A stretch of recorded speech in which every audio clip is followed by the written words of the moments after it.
Lors d'un voyage en Australie, j'ai pu entrer dans un hôtel qui m'avait embauché, et le fait de faire la cuisine alors que je n'étais pas fait pour ça me donnait du lien social, et ça m'apportait beaucoup d'épanouissement. Donc voilà, c'est devenu une passion après.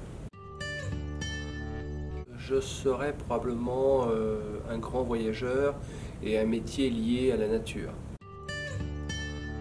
Oh, elle était assez facile à définir, elle n'a pas de conflit entre la tradition et l'innovation.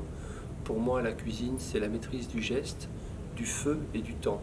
Donc après, je joue avec les ingrédients que j'ai à proximité. Je pense que chez Pierre Gagnère, quand il était encore à Saint-Étienne, et c'était la première fois que je m'offrais un repas de ce niveau avec mon faible budget de l'époque. La nuit, vélo, je déambule, je gamberge, je rêve, je m'inspire de ce Paris un peu plus froid et un peu plus tranquille la nuit. Et c'est vrai que la faim aussi m'amène à réfléchir sur quel ingrédient pour demain. À Koji Sawada, au Japon.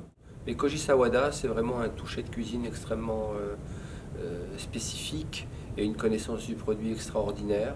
Et c'est un chef japonais que j'aime beaucoup. Le risotto de soja, parce que j'ai mixé deux mondes, le monde de l'Asie avec un soja de qualité et le monde du bassin d'Arcachon, parce que cette recette est née sur le bassin d'Arcachon avec des huîtres du bassin d'Arcachon et des cèpes. Et j'adore cette recette, je la fais toujours.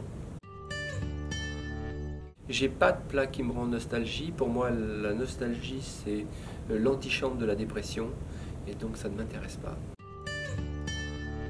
Première sauce hollandaise, restaurant Le Doyen, où il fallait faire une sauce hollandaise pour au moins avec 20 jaunes d'œufs, ce que je n'avais jamais fait.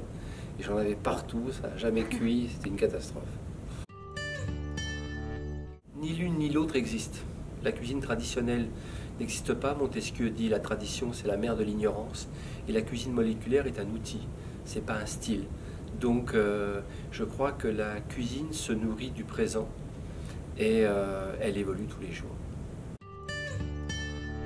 Un ingrédient majeur qui est le pain, la baguette de pain, et le deuxième ingrédient ce serait le jambon de Paris, et pour moi c'est un symbole fort qu'on appelait le Paris beurre. Je privilégie le bistrot de qualité, le bistrot qui a du sens, et ce serait à l'Odéon chez Yves Candebord. Oh, c'est très facile, vous pouvez prendre tous les marchés d'arrondissement, le marché des enfants rouges notamment, et vous allez trouver à peu près tout ce que j'utilise dans ma cuisine. Quelques spécificités peut-être dans l'épicerie Israël ou quelques produits asiatiques que vous pourriez retrouver rue Sainte-Anne, mais sinon vous trouverez tout sur les marchés parisiens. Musée Guimet.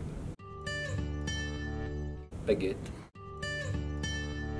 J'ai pas vraiment de restaurant préféré à Paris, j'aime les petits endroits où il n'y a pas beaucoup de monde, donc c'est très très rare, mais c'est vrai que il y a quelques bistrots que je fréquente, et dans le 18e qui s'appelle Les Routiers. Et ça reste un bistrot assez étonnant où toutes les extractions sociales se retrouvent. J'aime bien cet endroit. Le sport dans ma vie c'est quotidien, et ça me permet de mettre du temps entre mes émotions et mes actions. C'est l'agrandissement de mon activité en boulangerie et l'agrandissement de mes activités sociales et solidaires. Donc nous avons développé 8 écoles sociales en France. Il va y en avoir une à Medellín et aux États-Unis.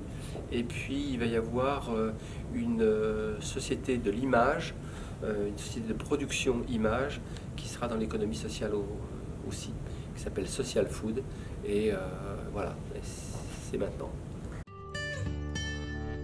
De l'actu, de la qualité et de la présence dans les beaux endroits.